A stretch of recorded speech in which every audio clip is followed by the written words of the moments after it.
빨리 죽어서 보험금이나 타먹게 해달라고. 명자는 휴대폰 속 카톡 메시지를 보며 손이 떨렸다.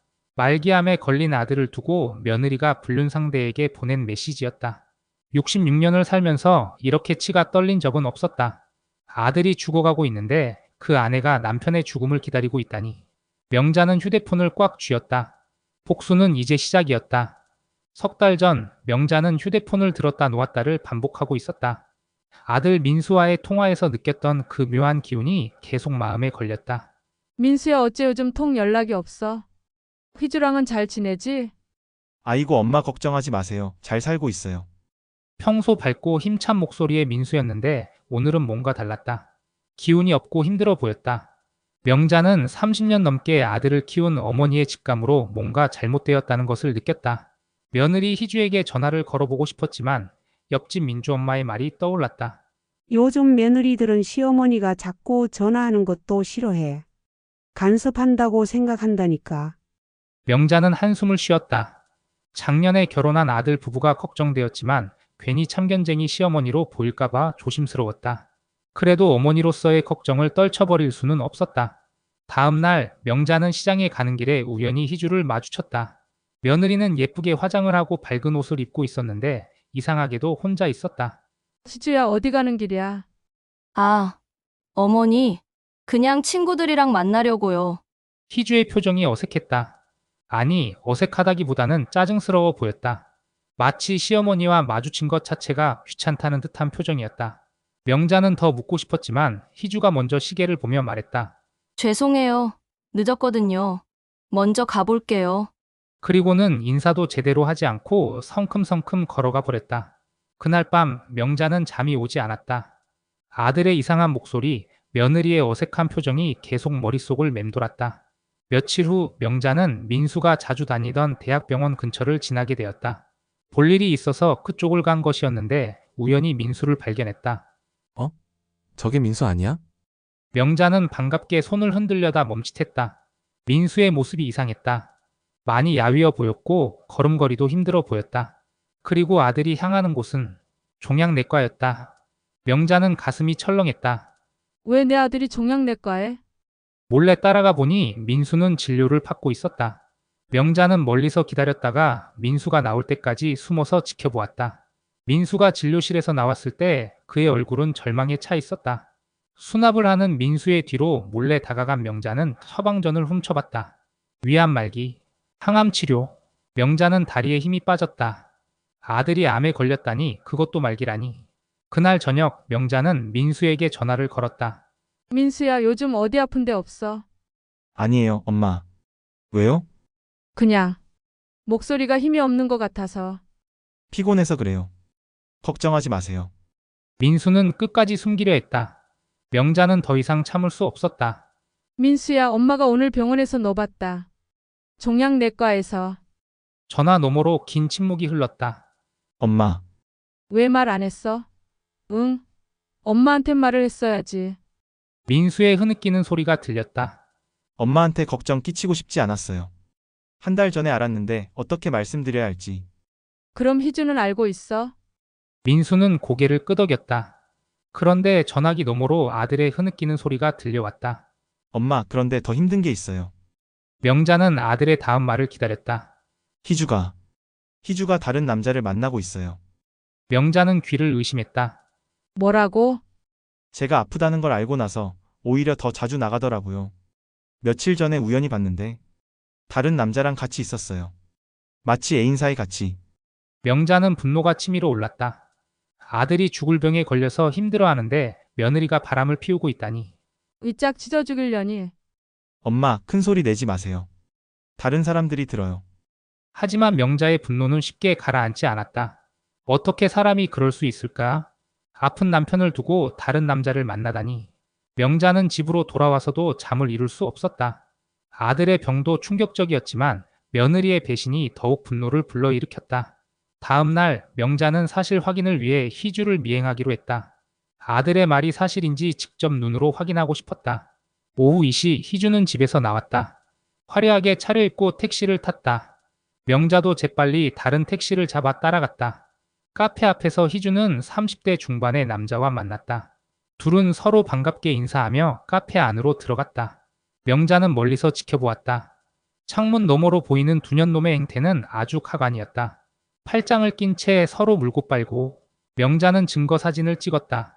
1시간 후 아주 그냥 몸이 달아올랐는지 두 년놈은 근처 모텔로 향했다. 명자는 더 이상 볼 수 없었다. 아들의 말이 사실이었다. 그날 밤 명자는 잠들지 못하고 계획을 세웠다. 저런 짝 찢어 죽이려는 그냥 둘 수는 없었다.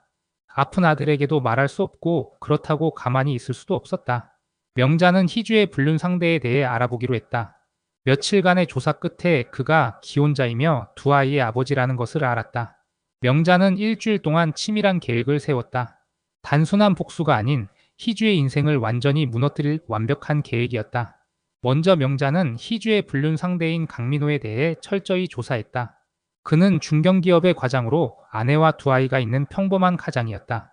더 중요한 건 그가 회사에서 성실한 가정맨으로 알려져 있다는 점이었다. 명자는 강민호의 아내뿐만 아니라 그의 직장 상사에게도 증거를 보냈다.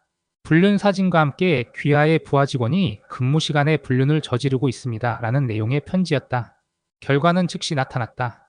강민호는 아내에게 쫓겨나 고시원 신세가 되었고 회사에서는 대기 발령을 받았다.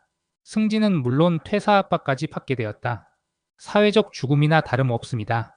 명자는 희주의 직장 동료들과 동네 주민들에게 익명으로 말기암 남편을 두고 딴 놈이랑 붙어먹는 년이라는 내용의 편지를 보냈다. 증거 사진도 함께였다. 희주는 하루아침에 직장에서 왕따가 되었다. 사람들은 수군거리며 그녀를 피했고 상사는 노골적으로 불쾌감을 드러냈다. 동네에서도 마찬가지였다. 마트에 가면 사람들이 손가락질했다. 명자는 변호사를 통해 희주가 결혼 시 받은 예물과 신혼집 전세금 명의를 모두 추적했다. 다행히 대부분이 민수와 명자 명의로 되어 있었다. 불륜으로 인한 이혼이면 재산분할에서 불리합니다. 게다가 위자료도 받기 어렵죠. 변호사의 말이었다. 명자는 즉시 전세금 명의 변경과 예물 반환을 요구하는 내용 증명을 보냈다. 가장 치밀한 부분은 희주의 가족을 상대로 한 작전이었다. 명자는 희주의 친정어머니에게 직접 찾아갔다. 사돈, 죄송하지만 이것 좀 보셔야겠습니다. 명자는 희주의 불륜 증거와 함께 민수의 진단서까지 보여줬다. 민수가 안말기인데 희주는 이런 짓을 하고 있었네요. 희주의 어머니는 충격을 받았다. 그녀는 즉시 희주를 불러 호되게 꾸짖었고 우리 집 망신시키지 말고 당장 이혼해라라고 했다. 마지막으로 명자는 희주가 가장 아끼는 것을 노렸다. 희주는 인스타그램에서 수만 명의 팔로워를 가진 소위 인플루언서였다. 화장품 협찬도 받고 부업으로도 제법 돈을 벌고 있었다. 명자는 여러 개의 가짜 계정을 만들어 희주의 인스타그램에 불륜 사실을 댓글로 도배했다. 말기암 남편 두고 딴 놈이랑 붙어먹는 년, 인성 쓰레기 짝 찢어 죽일 년 같은 댓글들이 폭주했다. 결국 희주는 인스타그램 계정을 삭제해야 했고 협찬업체들도 모두 계약을 취소했다. 한 달 만에 희주의 삶은 완전히 무너졌다. 직장에서는 왕따, 동네에서는 손가락질, 가족들에게는 외면, 부업은 날아가고 불륜 상대는 연락 두절, 집에서는 쫓겨날 위기까지. 명자는 이 모든 것을 차분히 지켜보며 만족스러워했다. 복수는 이렇게 하는 것이다. 한 방에 끝내는 것이 아니라 서서히, 완전히 다시는 일어날 수 없을 만큼 철저하게. 모든 계획이 실행되고 한 달이 지났다. 희주는 직장에서 징계를 받았고 불륜 상대는 아내와 이혼 위기에 처했다. 희주의 친정에서도 딸을 심하게 꾸짖었다. 어느 날 희주가 명자를 찾아왔다. 어머니, 이 모든 게 어머니 짓이죠? 희주의 눈에는 눈물이 고여 있었다. 당연하지. 내가 뭘 했는지 알면서 그따위 말이 주댕이에서 터져나오니? 저도 힘들었어요. 민수 오빠가 아프다고 하니까 너무 무서웠고. 그래서 딴 놈이랑 붙어먹어. 남편이 죽어가는데. 희주는 갑자기 얼굴을 들었다. 눈물은 이미 마른 상태였다. 그럼 어떻게 하라고요? 젊은 나이에 병든 남편 간병하면서 늙어 죽으라고요? 어차피 민수 오빠는 오래 못 사는데 왜 제 인생까지 망쳐야 해요? 명자는 그 말에 경악했다. 뭐 이년아. 사실대로 말하는 거예요. 어머니가 뭘 아세요? 매일 죽는다는 소리만 하는 남편 옆에서 얼마나 답답한지 알아요? 저한테도 행복할 권리가 있거든요. 명자는 냉정하게 답했다. 이제 시작일 뿐이야. 내 아들한테 그런 짓을 하고도 편하게 살 수 있을 거라고 생각했어. 희주의 얼굴이 갑자기 변했다. 어머니, 정말 끝까지 가실 거예요? 그럼 저도 가만히 있지 않을 거예요. 민수 오빠한테 어머니가 얼마나 독한 사람인지 다 얘기할 거예요. 뭐라고? 어머니가 저를 미행하고 제 사생활을 캐내고 제 직장에까지 전화해서 괴롭힌 걸 다 알고 있어요. 이런 걸 알면 민수 오빠가 얼마나 상처받을지 생각해 보세요. 그날 저녁 민수가 명자를 찾아왔다. 엄마, 희주랑 이혼하기로 했어요. 명자는 놀랐다. 계획보다 빨리 진전된 일이었다. 희주가 엄마한테 뭔 짓을 했는지 다 얘기했어요. 민수의 목소리가 떨렸다.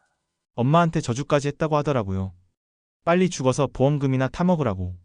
명자는 입을 막고 싶었다. 아들이 더 상처받을까봐. 그리고 엄마가 하신 일들도. 솔직히 처음엔 좀 충격이었어요. 하지만 지금은 고마워요. 저 혼자서는 진실을 알 수 없었을 거예요. 엄마, 고마워요. 저 혼자서는 할 수 없었던 일이었어요. 민수야, 이제 마음이 좀 편해졌어요. 남은 시간 동안 엄마랑 조용히 평온하게 지내고 싶어요. 명자는 아들을 꼭 안았다. 복수는 완성되었지만 마음 한켠이 허전했다. 정작 중요한 건 아들의 병이었는데 그건 어쩔 수 없는 일이었다. 하지만 적어도 아들이 배신당한 채로 죽지는 않게 되었다.